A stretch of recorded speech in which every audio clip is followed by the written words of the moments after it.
میں آپ کو علی رضی اللہ عنہ کی شان بھی سناتا ہوں. بعض لوگ کہتے ہیں کہ ان کو علی کی شان نہیں آتی، نعوذ باللہ.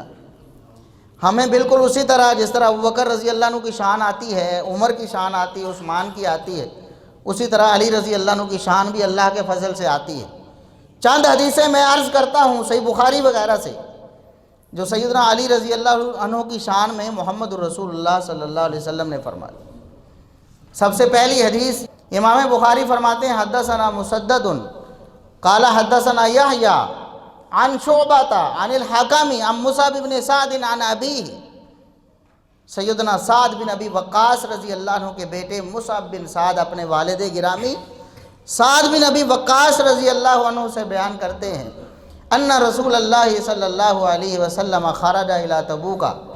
نبی کریم صلی اللہ علیہ وسلم غزوہ تبوک کے لیے نکلے. واستخلف علیٰ، اور علی رضی اللہ عنہ کو اپنے پیچھے چھوڑ دیا، مدینے میں چھوڑ دیا. جو پیچھے لوگ ہیں، بچے ہیں، عورتیں ہیں، کمزور لوگ ہیں، بوڑھے ہیں، بیمار ہیں، جو غزوے میں شریک نہیں ہو سکتے، ان کی نگرانی کے لیے علی رضی اللہ عنہ کو چھوڑ دیا. اس پر علی رضی اللہ عنہ پریشان ہوئے اور عرض کیا تخلفنی فی الصبیان والنساء. اللہ کے رسول آپ مجھے بچوں اور عورتوں میں چھوڑ کے جا رہے. میرا تو دل ہے کہ میں اللہ کی راہ میں لڑوں، قتال کروں، آپ مجھے بچوں اور عورتوں میں چھوڑ کے جا رہے ہیں. جس طرح بچے اور عورتیں کمزور ہیں اور آپ انہیں چھوڑ کے جا رہے ہیں، مجھے بھی ایسے چھوڑ کے جا رہے ہیں.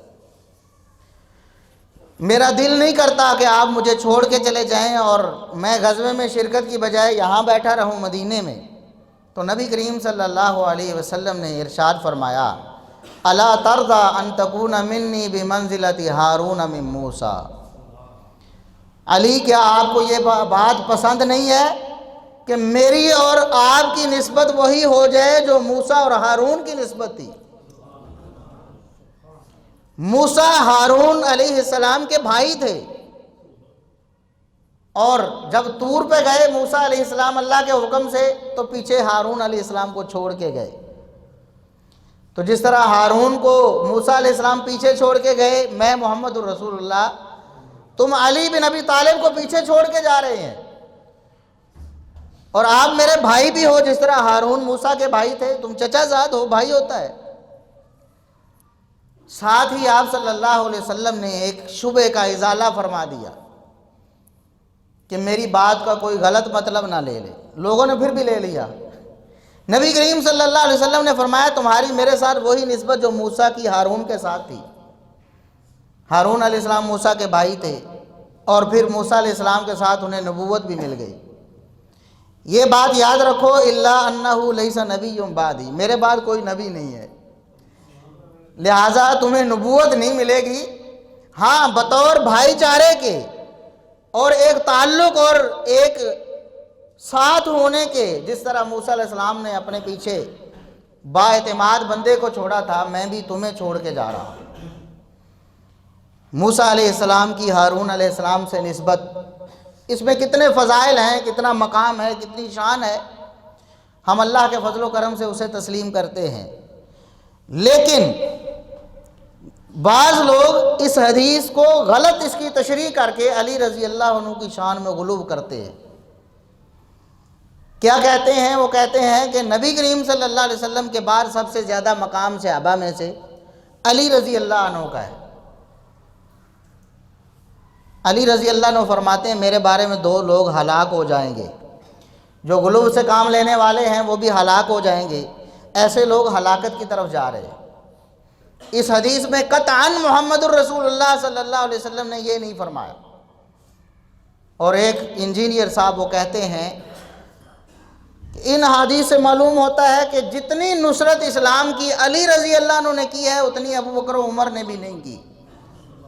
حضرت موسیٰ کے ساتھ سپورٹیو کون تھا سب سے ٹاپ آف دا لسٹ؟ کیا یوشوا ابن نون تھے؟ حضرت ہارون تھے. نبی علیہ السلام کے ساتھ اس لیول کا سپورٹیو نہ ابو بکر تھے، نہ عمر تھے، صرف حضرت علی تھے. بات سمجھ گئے کہ نہیں؟ محبت اور احترام میں غلو کر گئے، علی رضی اللہ عنہ کو ان کے مقام سے آگے لے گئے. علی رضی اللہ عنہ خود کہتے ہیں جب عمر رضی اللہ عنہ اس دنیا سے جاتے ہیں، علی رضی اللہ عنہ کہتے ہیں اس دنیا میں سب سے اچھا بندہ دنیا سے چلا گیا.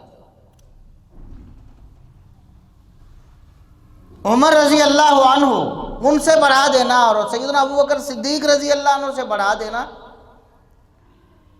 اور وہ جو ایک بابا جی تھے جھالوی، اسحاق جھالوی صاحب، اللہ کی قسم درد دل سے یہ باتیں آپ کے سامنے رکھ رہا ہوں، ہمیں کون سے ان سے کوئی ذاتی دشمنی ہے؟ ہم کہتے ہیں کہ وہ رافضیت کی راہ پر گامزن تھے، اور اللہ کی قسم ہم بادلیل بات کرتے ہیں، ان کے الفاظ ہیں، آپ سن کر خود بتائیں کیا یہ رافضیت نہیں ہے؟ کہتے ہیں کہ علی رضی اللہ عنہ کا حق بنتا تھا نبی کے بعد، لیکن 25 سال وہ صبر کرتے رہے، وہ سمجھتے تھے کہ میرا حق ہے، لیکن مصلحتاً 25 سال صبر کرتے رہے۔ اور تواڈے امام علیہ السلام نے بڑی قربانی دیتی ہے، یقین جانو اہل بیت جیسے احسان نہیں امت بھلا سکتی، تے 25 سال دا عرصہ امام سمجھدا رہا کہ حق میرا سی، اور میں انہاں تو زیادہ اہل سی، مگر اے دے باوجود اسلام دی بہتری لی کوئی قدم نہیں اٹھایا، کوئی بغاوت نہیں کیتی، کوئی فتنہ نہیں کھڑا کیتا۔ اور یہ بات انہوں نے شیعہ کے اجتماع میں کہی، شیعہ کے اجتماع میں کہتے ہیں کہ علی رضی اللہ عنہ جو آپ کا امام ہے نا، علی 25 سال تک اپنا حق چھوڑ کر صبر کرتا رہا۔ اے آپ دا پرامن رہنا، اسلام دی بہتری لی مسلمانوں دا ساتھ دینا، یقین جانو ایڈا وڈا اثار، ایڈی وڈی قربانی ہے، یہ مقابلے کی گل ہی کوئی نہیں۔ بے شک سمجھدا ہر لحاظ نہ میں انہاں تو بہتر ہے، مگر وہ اپنا حق جاندا ویکھ کے آندا اسلام نو نقصان نہیں پہنچنا چاہیے۔ خود حضرت فاطمہ سیدہ تو زہرا نے ایک موقع پہ آکھیا، ایڈا دلیر بہادر چندر وڑ گیا، انہیں چاذان شروع ہوئی تھی جدو اشہد ان محمد رسول اللہ کی ہوا، تو آپ نے فرمایا فاطمہ تو چاہنی ہے کہ نہیں کیا نام جڑا دنیا پکاریا جاندہ رہے؟ تو کیا چاہنی؟ فرمایا اس سے پاروں چپ کر کے بہ گئے کہ رسول اللہ دا نام تے جاری رہے۔ میں اور ابو بکر کشمیری شروع کر دیے، مدینے چ اسلام دا قصہ مک جانا، پوری دنیا کفر ہی کفر ہونا۔ اس تو جو تاریخ پڑھی دی ہے علی علیہ السلام اور دی اولاد دی پتہ لگتا بے حسن بھی اس پاروں میں چلو تا نشین ذات سے پیکاڑے کی پشت پادت برسے تاجر ملے آیا تخت، 40,000 بندے نے بیعت کی، اور امیر المومنین تو بھی زیادہ محبت علی نہ رکھتے، حضرت حسن نہ رکھ لی، مگر جدو ویکھیا کہ نہیں مسلمانوں دی خون رضی، فرمایا تخت نو میں لت مار دینی ہے، مسلمانوں دی خون رضی نہیں میں پسند کرتا۔ اس تو اولاد رسول دا احسان منن مسلمان کہ مسلمانوں دی بہتری لی جدوں وقت آیا اپنا حق پیچھے سٹیا۔ اب جو شخص یہ کہتا ہے کہ علی دا پہلا نمبر، اب بتائیں کیا وہ سنی ہو سکتا ہے؟ یہ خود علی رضی اللہ عنہ کے بھی نافرمان قرآن و سنت کے تو ہیں، حالانکہ بخاری و مسلم میں بڑی واضح حدیث ہے، 2 ٹوک الفاظ محمد الرسول اللہ صلی اللہ علیہ وسلم کے، نبی کریم صلی اللہ علیہ وسلم کے الفاظ۔ امام بخاری رحمۃ اللہ علیہ باب الاستخلاف میں خلافت کے نظام میں جو چیپٹر قائم کیا ہے اس میں اس حدیث کو لے کر آئے ہیں۔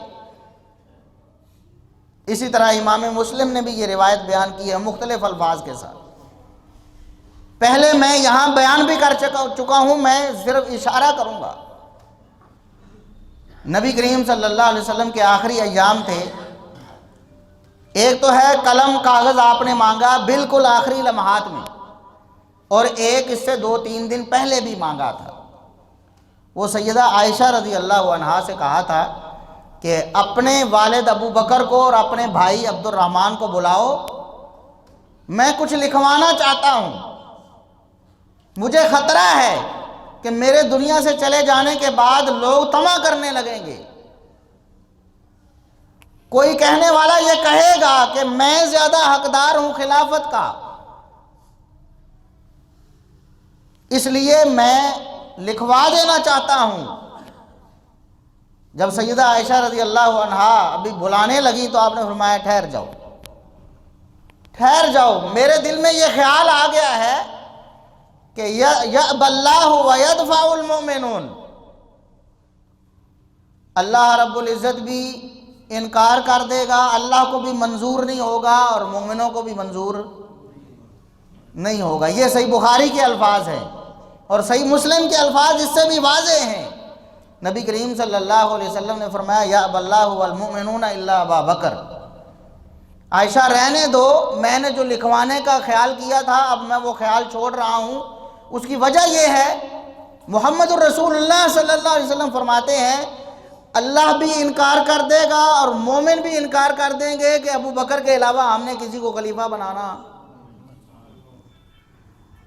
جو اللہ کا انتخاب ہے، اللہ پہلا نمبر جسے دے رہا ہے، یہ کہتے ہیں کہ پہلا حق علی کا بنتا تھا رضی اللہ عنہ کا، لیکن وہ صرف اس لیے صبر کرتے رہے کہ خانہ جنگی ہو جائے گی، تو اسلام کے بھلے کے لیے وہ اپنا حق 25 سال چھوڑے رہے۔